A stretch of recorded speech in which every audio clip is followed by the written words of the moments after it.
Senadora Rose, que hoje, a meu ver, nesses próximos meses, tem o cargo mais importante da República, que é chegar a um orçamento que permita ao Brasil sair dessa crise.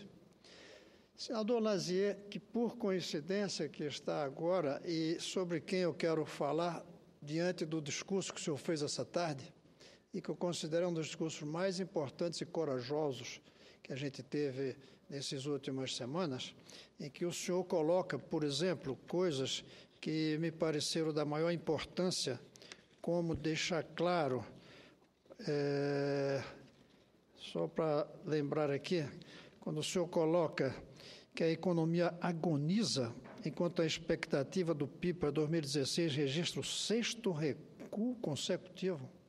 Pais de família perdem empregos, os preços do mercado seguem em escalada assustadora e a inflação está de volta. Além disso, como o senhor colocou, as propostas de ajuste são remendos que não atacam os problemas centrais da economia. Nós não vemos medidas permanentes ou reformas estruturais nos planos apresentados pelos senhores Levi e Barbosa.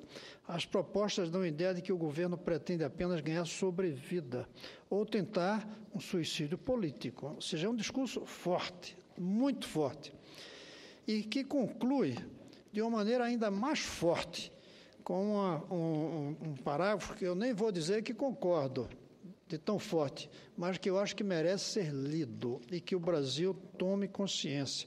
Quando o senhor diz: a presidente perdeu a capacidade de liderar e, sob seu comando, o país se fragiliza a olhos vistos, diante de uma economia dilacerada. Saber sair de cena talvez seja a grande contribuição que ela possa dar hoje ao Brasil. Nenhum governante tem o direito de ver a nação em agonia, como está diante de seu ocaso político. Chegou a hora de o Brasil virar a página da sua história. Era o que eu tinha a dizer, senhor presidente, palavras do senador Lazier, que eu quero aqui deixar registrado, porque serve de base para o que eu quero falar sobre o que eu assisti hoje, senador Lazier, na reunião organizada pela senadora Rose com os 2 ministros. Eu lhe passo, se o senhor tiver com pressa, eu lhe passo imediato. Senão, eu gostaria de avançar um pouco. Não, vou escutá-lo com toda atenção. Muito obrigado, senador Lazier. Mas, desde já, agradeço a referência ao discurso de hoje, que foi muito bem refletido e é o sentimento que me parece não ser pessoal. Ele é de concordância de muita gente. O que chamou a atenção e me fez trazer isso aqui é, em primeiro lugar, a coragem de assumir posições como essa. Segundo, a articulação do seu discurso, não apenas tomando posição, mas analisando detalhes, custos, gastos e problemas. Mas, senhor presidente, senador humano, hoje eu estava preparado para fazer algumas perguntas aos ministros, mas o tempo foi tão longo e eu tinha uns compromissos que não foi possível. Mas eu queria começar fazendo 3 referências ao problema do orçamento hoje. O primeiro é que esse é um orçamento que tem algo inusitado, que é negativo, é o fato dele ser isolado. É como se 2015 existisse saindo do nada e indo para nenhum lugar. Cada ano é parte de um passado e é parte de um futuro. O orçamento tem que ser visto nessa circunstância histórica, do seu passado e de para onde vai levar o país. O nosso documento esquece o passado e não olha para o futuro. Por exemplo, não faz a autocrítica de por que estamos vivendo uma situação como essa. O Brasil não tem razão para estar passando por essa dificuldade, a não ser erros. Imprevidências na maneira como a economia brasileira foi gerida nos últimos 2 anos, sobretudo. E quantos de nós aqui alertamos? Quantos falamos, escrevemos, publicamos, mostrando do risco que corria o Brasil diante das imprevidências que eram tomadas. E aí veio o desajuste, e agora vem essa do ajuste. Só que o que se está fazendo para corrigir as imprevidências é uma improvisação.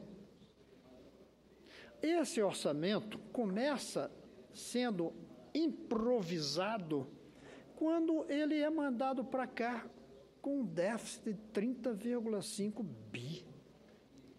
Isso é uma improvisação. Chegou a hora de mandar, e às 5 da tarde manda no limite, em vez de fazer análises, para mostrar, por exemplo, o que está mostrando agora. O que mudou em 15 dias de um orçamento com déficit para agora adendos que são colocados equilibrando? O que mudou é a improvisação geral, com que o primeiro foi enviado. Mas o segundo continua improvisado, senador. Tem improvisações do tipo que tem uma rubrica que estava escrito, que é subsídios à agricultura, estava escrito 1,7. Agora vem com 0,6, ou seja, ganhou-se 1,1 bi. Mas o próprio ministro hoje disse que essa redução do gasto previsto de 1,7 para 0,6 é porque nos anos anteriores se colocava 1,7, mas só se gastava 0,6. Como é que eles não sabiam disso? Como é que colocaram 1 bilhão quase a mais no déficit por conta de não ter percebido que aquele dinheiro que eles estavam prevendo não seria gasto, porque nunca foi no passado? Essa é a sensação de improvisação que passa o documento. Além disso, é extremamente preocupante a improvisação de contar com fatos que ninguém tem certeza que vão acontecer. Um orçamento é uma coisa para o futuro. Pode acontecer coisas que não se espera, como o terremoto de ontem à noite no Chile. Vai perturbar o orçamento chileno, vai tirar dinheiro de um lugar para outro. Era imprevisível. Mas o governo manda coisas que são improvisações na própria peça que eles mandam. Por exemplo, uma parte considerável dos recursos que eles estão prevendo sai do FGTS, que é o Fundo de Garantia do Trabalhador. Não é do governo. Não é dos senadores que vão votar. E se alguém entrar na justiça e considerar que não há direito de usar esse dinheiro com base apenas na decisão do Executivo e do Legislativo? Se alguém quiser envolver o Poder Judiciário na decisão de usar o recurso do FGTS, que pertence a dezenas de milhões de trabalhadores que não foram consultados sobre isso.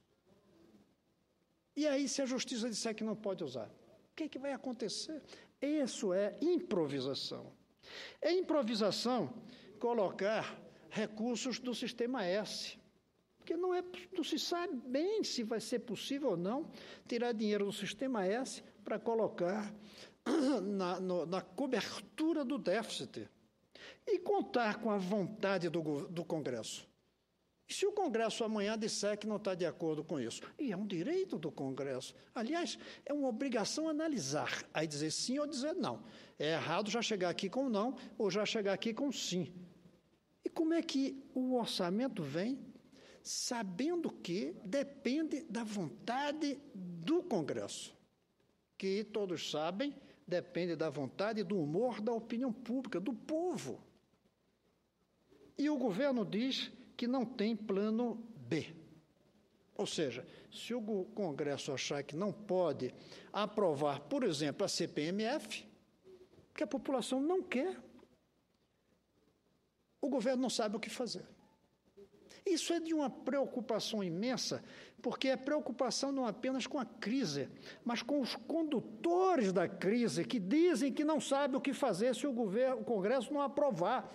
O governo reconhece que não sabe o que fazer se o Congresso não apoiar. Ou seja, está ou colocando uma faca na barriga do Congresso, vocês têm que aprovar, ou reconhecendo que no dia seguinte a recusa, se o Congresso recusar, eles vão pedir demissão, eles vão sair, entregar o poder, ou o Brasil acabar. É isso que faz com que o momento seja angustiante. Quer ver outra improvisação, senador? Faz poucos meses o governo abriu concurso público. Agora diz que uma maneira de economizar é não levar adiante o concurso público. Eu pergunto, senador Mano, improvisaram quando avisaram que ia ter concurso ou estão improvisando agora quando acaba o concurso? Houve uma improvisação, ou talvez duas improvisações, metade de um jeito e metade do outro. Não é possível que o governo não tenha pensado antes de abrir o concurso. Então, precisava de concurso. E é lamentável que o governo não esteja pensando, refletindo nas consequências de agora não fazer o concurso que eles consideravam necessários para o sistema da máquina pública funcionar. O nome disso é improvisação para consertar a imprevidência. E é trágico, o país está entre a imprevidência, que comete os erros, e a improvisação para tentar corrigi-los. Agora, junte-se a isso, o problema que para mim talvez seja o mais grave, é a falta de credibilidade que a gente vê hoje. Quando a gente faz um orçamento, a principal qualidade é a credibilidade de quem vai executar. A segunda, mais importante, é a confiança técnica em quem fez. Hoje, eu não me sinto com confiança na técnica de quem fez, senador Lazier, e ainda menos com confiança política na vontade de quem vai executar. E vou dizer por quê as minhas duas desconfianças, ou a confiança e o descrédito. A confiança na técnica de quem fez e o descrédito na vontade política de quem vai fazer. A desconfiança na técnica é pelas idas e vindas. Quem tem um mínimo de conhecimento técnico firme não faz, desfaz e muda a cada dia.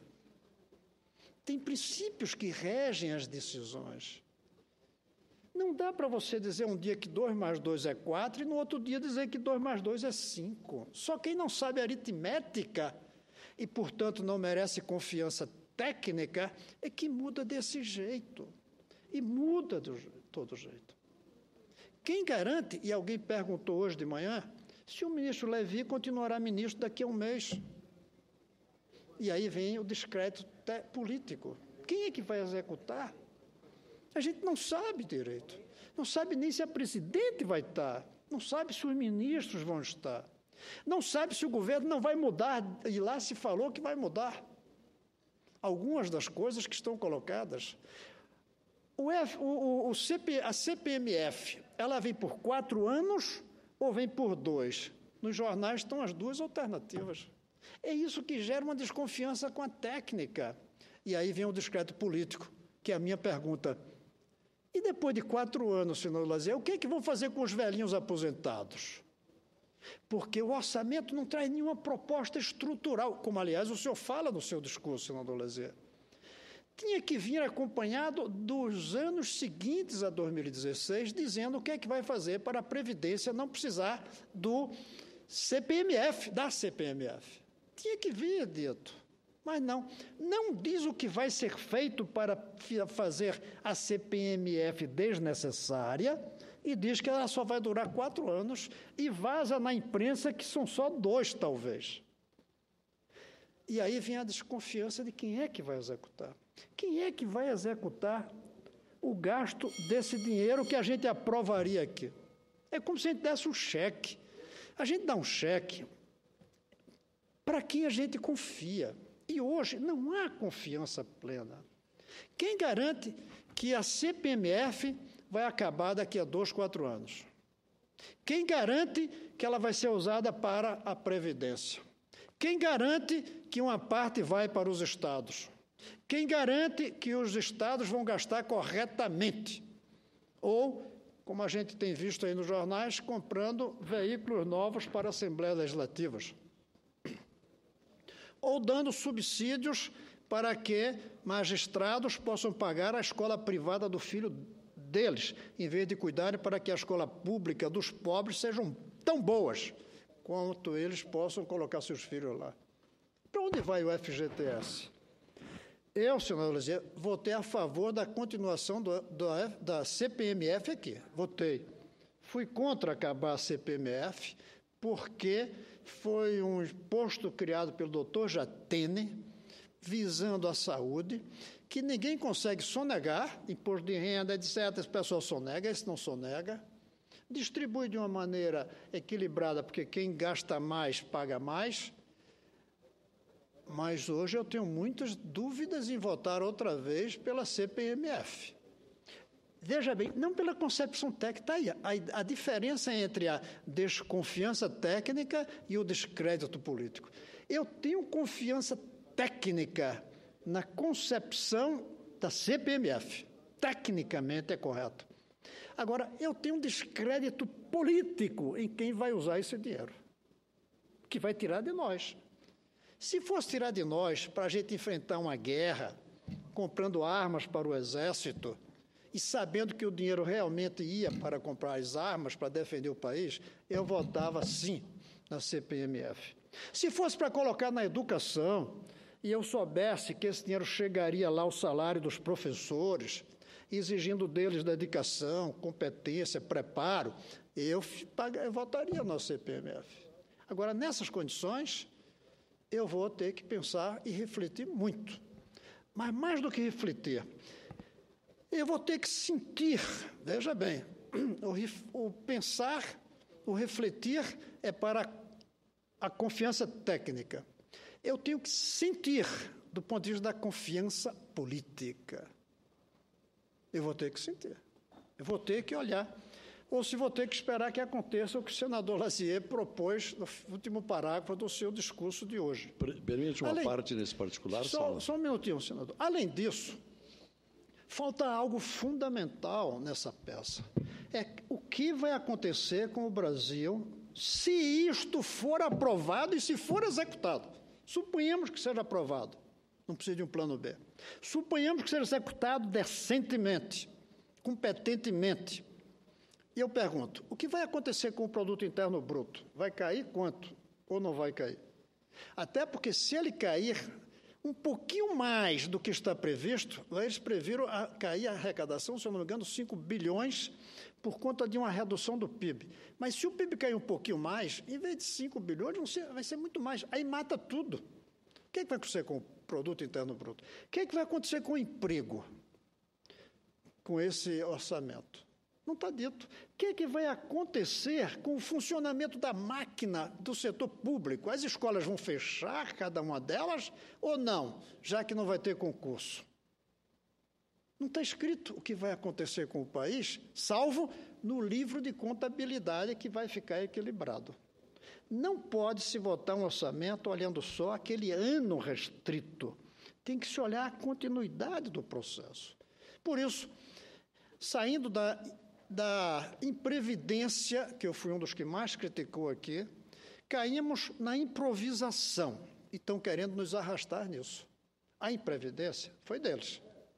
A improvisação, eles querem nos arrastar. O pior é que não pode deixar de dizer que o problema é nosso também. O governo que está aí criou o problema, mas o problema hoje é do Brasil. Não posso ir embora. Eu não vou embora do Brasil para poder dizer que se virem.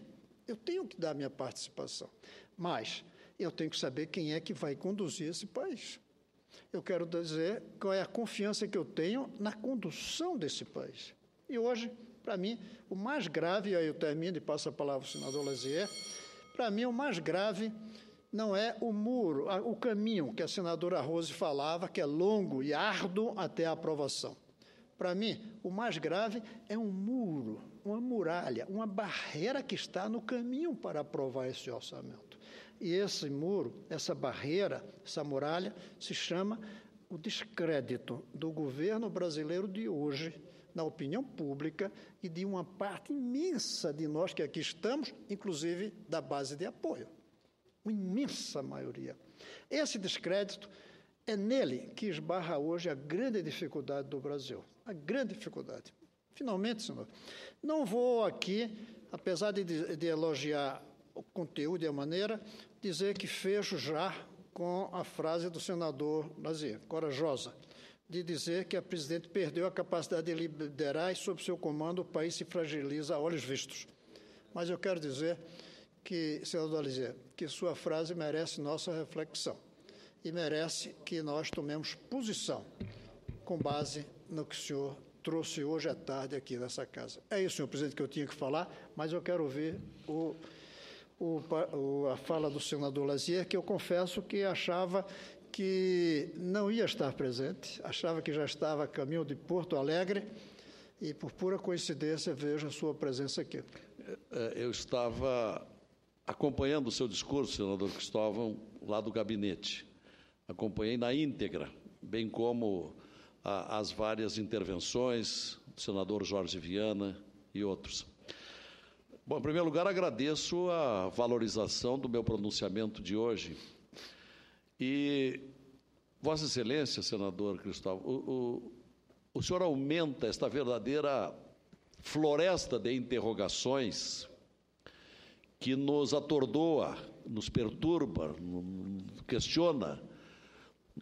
Vossa Excelência fez uma série de perguntas, eu também fiz uma série de perguntas, mas o ponto crucial é aquele onde Vossa Excelência centraliza na falta de crédito, na falta de credibilidade da autoridade do governo. Esse é o grande problema.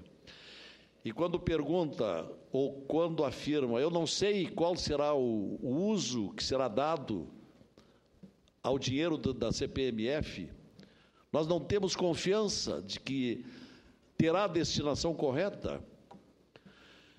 E isso tudo é muito respaldado pela falta de cumprimento daquilo que competia a presidente fazer e ela não fez. E aí hoje eu desfiei dessa tribuna uma série de alternativas com relação à fusão ou extinção de ministérios, perfeitamente possível, que iriam denotar vontade de cortar gastos, bem como 100 mil funcionários que tem o país, os funcionários que estão aí mais por companheirismo, mais por aparelhamento partidário do que necessidade. Aliás, esta é uma prática do partido que está no governo. Aconteceu a mesma coisa no Rio Grande do Sul, contratação de um mundo de gente que não precisava tanta gente. Então, senador Cristóvão Buarque, os dias passam, as coisas se agravam e nós não estamos vendo um horizonte. E Vossa Excelência, hoje, com a experiência que tem, com o vasto conhecimento que tem, como administrador público que já foi, como um homem estudioso, como reitor, como gestor público, acrescenta mais perguntas e nós não temos certeza de como isso será respondido. Esse é o drama que nós estamos vivendo. Então, para concluir, nós temos uma missão muito grande aqui nesta casa. Eu sou um dos mais novos que tem aqui, tenho aprendido muito. E precisamos ver os mais velhos nos orientando nesse particular. E aí Vossa Excelência tem uma missão especial, que é dos mais experimentados, porque nós precisamos oferecer soluções, ideias e cobrar soluções. Como fizemos no dia em que visitamos a presidente da República e saímos de lá desiludidos de que houvesse imediatamente algumas alternativas que tardam a acontecer. Então, eu arremato para dizer que, pelo menos, temos um consolo. A tarde de hoje foi uma tarde histórica no Supremo Tribunal Federal, com os 8-3 dos ministros que rejeitaram as doações de empresas privadas, das pessoas jurídicas, para as campanhas eleitorais, que tem sido uma luta em que Vossa Excelência esteve engajado. Inclusive assinamos uma posição unânime do nosso partido, o PDT, com os 6 senadores, encaminhando um projeto à Comissão de Reforma Política, em que propunhamos apenas as doações de pessoas físicas, porque na raiz da corrupção na política está esta força do poder econômico, com as doações de empresas privadas. E hoje, o Supremo Tribunal Federal, com a cultura jurídica que caracteriza aqueles ministros, demonstrou que é inconstitucional, porque ali se gera uma profunda desigualdade aos candidatos a cargos eletivos.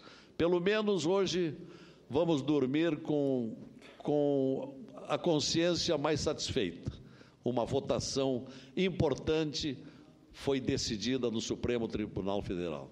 E, mais uma vez, cumprimentos por seu pronunciamento tão profundo. Obrigado. Eu que agradeço, senador, lembrando que meu discurso começou citando o seu e, portanto, foi um pouco provocado por ele, e também cumprimentando o Supremo Tribunal Federal, lembrando que, alguns meses atrás, eu fui ao ministro Gilmar Mendes pedir e cobrar dele uma posição, já que ele estava segurando esse processo há tanto tempo, e aqui fazer um reconhecimento público. Ele disse que entregaria no começo do segundo semestre e, de fato, cumpriu. Eu discordo da posição que ele estava, mas ele cumpriu o que prometeu a mim e ao senador Randolph, quando juntos fomos lá cobrar que ele devolvesse o processo que ele estava há tanto tempo com vistas. Foi uma grande vitória. Eu creio que isso agrega muito à democracia brasileira e faz com que, vou falar no meu nome, mas aí sei que muitos, e me dá mais tranquilidade de um dia ainda ser candidato no Brasil, porque eu duvidava muito em voltar a ser candidato se tivesse de pegar dinheiro de empresas que deixa todos nós sob suspeição. Essa é uma declaração muito animadora, senador Cristóvão. Muito obrigado, senhor. Essa sua declaração é ótima e acho que vai repercutir. O senador Cristóvão se anima em colocar o seu nome à disposição para concorrer à presidência da República daqui a 3 anos e pouco. Olha, para nós do PDT não poderia ser declaração mais feliz. Bem, fui lançado pelo senhor. Muito obrigado. Tenho lutado nesse sentido.